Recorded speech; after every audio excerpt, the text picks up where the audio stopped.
चलिए आज हम क्लास 10 का ज्योग्राफी पढ़ेंगे। ज्योग्राफी का मतलब होता है भूगोल। ज्योग्राफी का मतलब क्या होता है? भूगोल। भूगोल का मतलब होता है भू जोड़ गोल। भू का मतलब होता है धरती और गोल का मतलब होता है गोलाई। धरती के गोलाई के जो बारे में अध्ययन करते हैं उसी को क्या कहते हैं? भूगोल कहते हैं। यानी धरती के अंदर में उपस्थित जितने भी चीज है उसके बारे में जो अध्ययन करते हैं उसे क्या कहते हैं? भूगोल कहते हैं, चाहे वो खनिज क्यों ना हो। ठीक है, अर्थात सीधा कह देना है धरती की गोलाई के बारे में जो हम अध्ययन करते हैं उसी को क्या कहते हैं? भूगोल कहते हैं। भूगोल के पिता जो है हिक्केटियस है। कौन है? हिक्केटियस है भूगोल के पिता।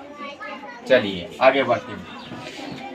आज हम भूगोल में पढ़ेंगे भारत संसाधन एवं उपयोग, जो कि इससे पहले कुछ चैप्टर पढ़ा चुके हैं और अभी बाकी चैप्टर जो बचा हुआ था उसको हम बोर्ड पर लिखकर समझाते हैं। संसाधन, संसाधन को इंग्लिश में हम लोग कहते हैं रिसोर्स। संसाधन को इंग्लिश में क्या कहते हैं? रिसोर्स।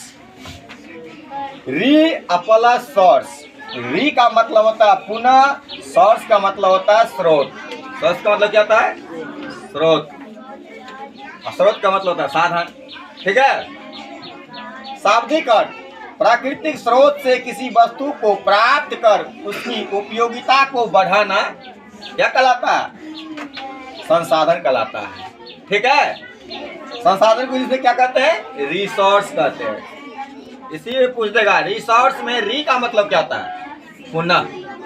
सोर्स का मतलब होता है स्रोत।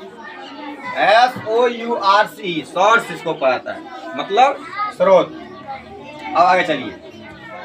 मानव अपनी आवश्यकता को पूरा करने के लिए जिन वस्तुओं को अपने उपयोग में लाते हैं उसे संसाधन कहा जाता है। उसे क्या कहता है? मानव जो है अपने उपयोग में अपनी आवश्यकता को पूर्ति करने के लिए जो भी वस्तु उपयोग में लाते हैं वह संसाधन कहलाता है। ठीक है। जैसे हो गया, देखिए सूर्य प्रकाश लिए ऑप्शन में। सूर्य का प्रकाश एग्जाम्पल हुआ हवा, जल, आवास, खाद्य पदार्थ। ठीक है। खाद्य पदार्थ मतलब खाने वाला पदार्थ। देखो सूर्य का प्रकाश भी हम लोग इस्तेमाल करते हैं अपने दैनिक जीवन में। ठीक है। हवा भी इस्तेमाल करते हैं, जल भी इस्तेमाल करते हैं। आवास मतलब होता है रहने वाला स्थान, घर। और खाद्य पदार्थ खाने वाला पदार्थ, ये सब जितना भी है यह संसाधन के अंतर्गत ही आते हैं। संसाधनों का आवश्यकता से अधिक खर्च करना क्या कहलाता है? संसाधन का विदोहन कहलाता है। ठीक है। संसाधन को अगर हम आवश्यकता से अधिक खर्च कर लेंगे तो वह कहलाता है संसाधन का विदोहन। ठीक है। संसाधनों का अनियोजित रूप से विदोहन किया जाना डाकुओं की अर्थव्यवस्था कहा जाता है। ये सब सवाल पूछा गया है, पूछता। आगे बढ़ते हैं। देखिए बोर्ड पर ध्यान देना है और भारत संसाधन एवं उपयोग के बारे में जो लिखा है जितने भी इम्पोर्टेंट तथ्य है उसको याद रखना है। इसमें भी लिखा है कि संसाधन क्या है। संसाधन का परिभाषा अलग तरीका से लिखा है इसमें। पर्यावरण में उपलब्ध वह सारे पदार्थ या वस्तु जो मानवीय आवश्यकताओं को पूरा करते हैं उसे संसाधन कहते हैं। ठीक है। पर्यावरण में उपलब्ध वह सारे वस्तु या पदार्थ जो मानवीय आवश्यकता को पूरा करते हैं उसे क्या कहते हैं? संसाधन कहते हैं। एग्जाम्पल में लिया गया है कोयला, मोबाइल, टीवी, वायु, कुर्सी, भूमि। ठीक है। सूर्य प्रकाश, ये सब होता है उदाहरण संसाधन का।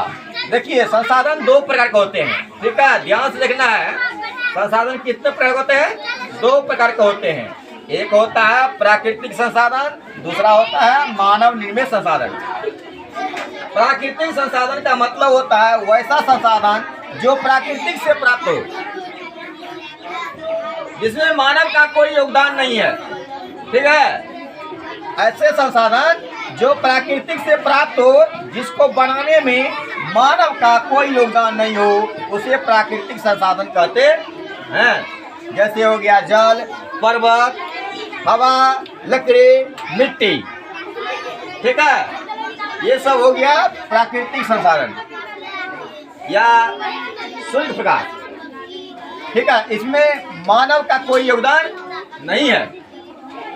मानव निर्मित संसाधन वैसा संसाधन जिसका निर्माण मानव के द्वारा होता है, वैसा संसाधन जिसका निर्माण मानव के द्वारा हो उसे हम मानव निर्मित संसाधन कहते हैं। जैसे हो गया घर, घर तो मानव ही बना सकता है, कलम मनुष्य बना सकता है, किताब, कुर्सी सब मनुष्य के ही द्वारा प्राप्त हो सकता है, ठीक है। अब आगे चलिए, तो कलम, किताब, कुर्सी जो है उदाहरण, यह मानव निर्मित संसाधन का उदाहरण है क्योंकि यह मानव के द्वारा बनाया गया है, ठीक है।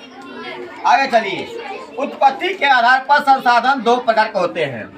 एक हो गया जैव संसाधन, दूसरा हो गया अजैव संसाधन, ठीक है। आगे बढ़ते हैं।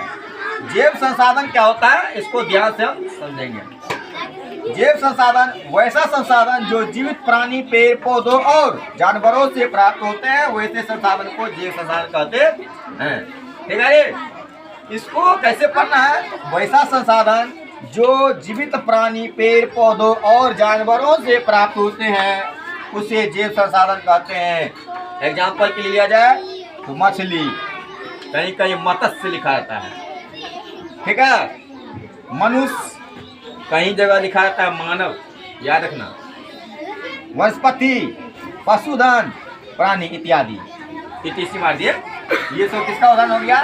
जैव संसाधन का उदाहरण। यानी जैव संसाधन में सजीवों का बोध होता है, ठीक है। सजीव चले आते हैं पूरे, जैसे हरे पेड़ पौधे, ठीक है। उसके बाद आ जाएगा मछली, मनुष्य, ये सब क्या है? सजीव है ना जी। तो सजीव पर जितना भी है सब जैव संसाधन के अंतर्गत आते हैं। और अजैव संसाधन क्या होता है?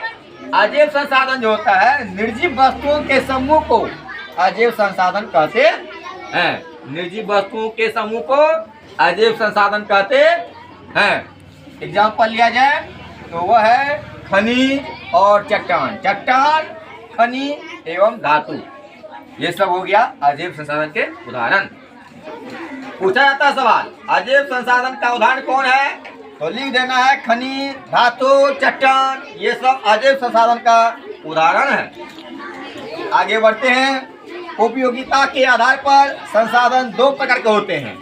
एक तो हो गया है नवीकरणीय संसाधन, दूसरा हो गया अनवीकरणीय संसाधन, ठीक है।